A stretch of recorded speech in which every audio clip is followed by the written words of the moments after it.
Iran Israel സംഘർഷം പശ്ചിമേഷ്യ കടന്ന് Indian മഹാസമുദ്രത്തിലേക്കും വ്യാപിക്കുന്നു എന്നത് ഇന്ത്യയെ സംബന്ധിച്ചിടത്തോളം അതീവ ഗുരുതരമായ സാഹചര്യമാണ് ഉണ്ടാക്കിയിരിക്കുന്നത്. ശ്രീലങ്കൻ തീരത്തിന് സമീപം ഇറാനിന്റെ യുദ്ധക്കപ്പലായ ഐറിസ് ഡന തകർക്കപ്പെട്ട സംഭവം ഈ യുദ്ധം ഇന്ത്യയുടെ തൊട്ടടുത്തെത്തിയതിന്റെ സൂചനയാണ്. 180ഓളം സൈനികരുണ്ടായിരുന്ന കപ്പലിലെ ഭൂരിഭാഗം പേരെയും കാണാതായത് മേഖലയിലെ സുരക്ഷാ ആശങ്കകൾ വർദ്ധിപ്പിക്കുന്നു. 80ലധികം നാവികരെ കടലിൽ നിന്ന് രക്ഷപ്പെടുത്തിയെങ്കിലും നിരവധി പേരെ ഇനിയും കണ്ടെത്താനുണ്ട്. ഇസ്രയേലും അമേരിക്കയും ഇറാനെതിരെ ആരംഭിച്ച യുദ്ധം കേവലം പെർഷ്യൻ ഗൾഫിലോ ചുവപ്പ് കടലിലോ ഒതുങ്ങി നിൽക്കുന്നില്ല എന്നതിൻ്റെ ഭീകരമായ തെളിവാണ് ഈ സംഭവം.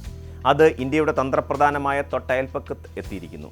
1 കോടിയോളം വരുന്ന ഇന്ത്യൻ പ്രവാസികൾ ഗൾഫ് മേഖലയിൽ ജീവിക്കുമ്പോൾ, ഇന്ത്യയുടെ ഊർജ്ജ ആവശ്യങ്ങൾ ഹോർമൂസ് കടലിടുക്കിലൂടെ കടന്നു പോകുമ്പോൾ ഡൽഹിക്ക് ഇനി നിശബ്ദനായി ഇരിക്കാൻ സാധിക്കില്ല. ഇന്ത്യയുടെ യുദ്ധതന്ത്രങ്ങളും നയതന്ത്ര കണക്കുകൂട്ടലുകളും തിരുത്തി എഴുതേണ്ട സമയം അതിക്രമിച്ചിരിക്കുകയാണ്. 5ാം ദിവസം പിന്നിട്ട ഇറാൻ ഇസ്രയേൽ യുദ്ധം ഇതിനോടകം തന്നെ 1000-ലധികം ജീവനുകൾ അപഹരിച്ചു കഴിഞ്ഞു. ഇറാന്റെ മിസൈലുകളെ നാറ്റോ സഖ്യം തുർക്കിക്ക് മുകളിൽ വെച്ച് വെടിവെച്ചിടുമ്പോൾ യുദ്ധം ഭൂഖണ്ഡങ്ങൾ കടന്ന് വ്യാപിക്കുകയാണെന്ന് വ്യക്തമാവുകയാണ്. എന്നാൽ ഇന്ത്യയെ സംബന്ധിച്ചിടത്തോളം ഏറ്റവും ഞെട്ടിക്കുന്നത് ഐറിസ് ഡന എന്ന ഇറാനിയൻ കപ്പലിന് സംഭവിച്ച ദുരന്തമാണ്. ഇന്ത്യയുടെ ആതിഥേയത്വത്തിൽ നടന്ന മിലാൻ 2026 എന്ന അന്താരാഷ്ട്ര നാവിക അഭ്യാസത്തിൽ പങ്കെടുത്ത് മടങ്ങുകയായിരുന്നു ഈ കപ്പൽ. ഇന്ത്യ അതിഥിയായി വിളിച്ചു വരുത്തിയ ഒരു കപ്പൽ ഇന്ത്യൻ സമുദ്രമേഖലയുടെ തൊട്ടടുത്ത് വെച്ച് അമേരിക്കൻ അന്തർവാഹിനിയാൽ തകർക്കപ്പെട്ടു എന്നത് ചെറിയൊരു കാര്യമല്ല. ഇന്ത്യക്ക് തൻ്റെ അയൽപ്പക്കത്ത് പോലും സ്വാധീനമില്ല എന്ന പ്രതിപക്ഷത്തിൻ്റെ ചോദ്യം ഭരണകൂടത്തെ പ്രതിരോധത്തിലാക്കുകയാണ്.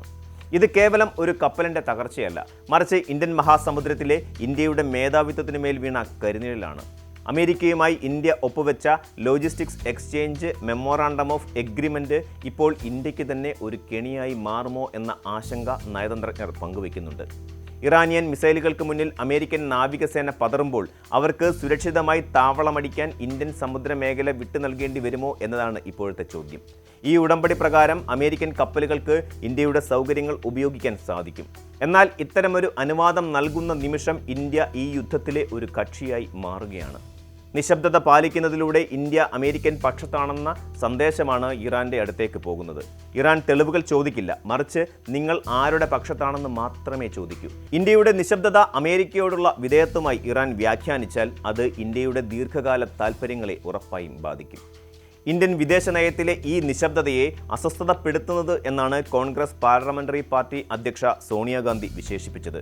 വസുദൈവ കുടുംബകം എന്ന് ലോകത്തോട് വിളിച്ചു പറയുന്ന ഇന്ത്യ തൻ്റെ പങ്കാളികളായ റഷ്യയും ചൈനയും അകലം പാലിക്കുമ്പോൾ എന്തിന് അമേരിക്കൻ പക്ഷത്തേക്ക് ചായുന്നു എന്ന ചോദ്യം അവർ ഉയർത്തുന്നു. മുൻ പ്രധാനമന്ത്രി അടൽ ബിഹാരി വാജ്പേയി ഉയർത്തിപ്പിടിച്ച ഇറാൻ ബന്ധത്തെക്കുറിച്ചും അവർ ഓർമ്മിപ്പിച്ചു. ലോകക്രമം തകരുമ്പോൾ നിശബ്ദനായി ഇരിക്കുന്നത് ഉത്തരവാദിത്തങ്ങളിൽ നിന്നുള്ള ഒളിച്ചോട്ടമാണെന്ന വിമർശനം ശക്തമാണ്.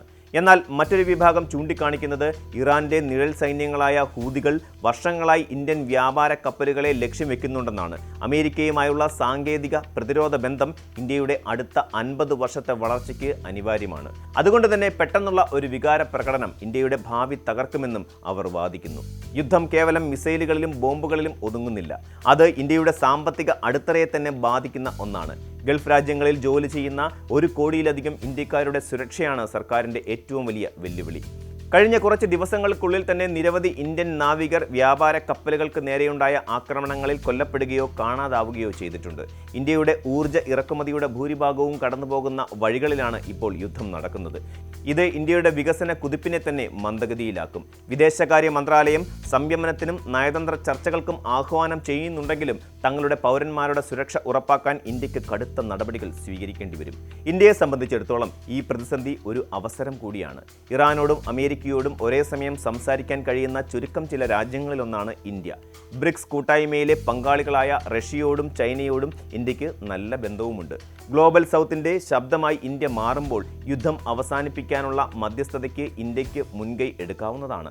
പക്ഷം പിടിക്കുന്നതിനേക്കാൾ ഉപരിയായി ഒരു സമാധാന ദൂതനായി മാറാനാണ് ഇന്ത്യ ശ്രമിക്കേണ്ടത്. കാരണം ഈ യുദ്ധത്തിൻ്റെ ആഘാതം സഹിക്കാൻ ലോകത്തിന് കഴിഞ്ഞേക്കില്ല, പ്രത്യേകിച്ച് ഇന്ത്യയെ പോലെ വികസ്വരമായ ഒരു രാജ്യത്തിന്.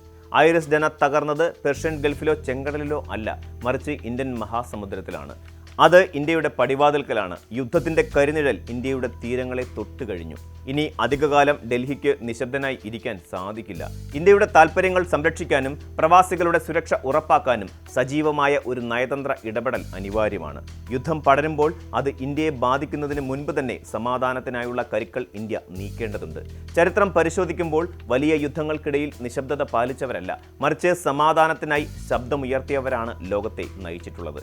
ഇന്ത്യക്കും ആ വഴി തിരഞ്ഞെടുക്കാം. കൂടുതൽ വാർത്തകൾക്ക് news 18 Keralam YouTube channel subscribe ചെയ്യുക.